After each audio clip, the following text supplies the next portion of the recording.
The 3D printer can be an exciting tool to use. Let us go see how we prepare for using it. We have a few examples here where we're looking at a map, in this case Dutchess County, which may not be easy to get normally in the stores. The next thing we look at is the magic square. And this is 6x6 magic square, where we have the objects displayed in groups of 4 to make it easier to solve the problem.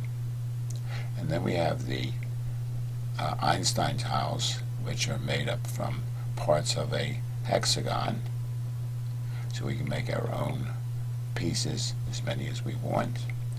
And then we come to our big project, which is the intersection of 3 cylinders. And this project is exceptional in that we want to make it extremely large.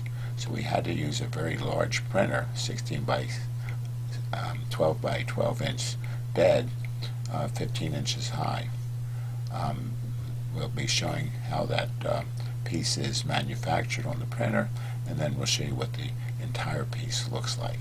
Gonna take that mountain, ain't nothing gonna slow me down.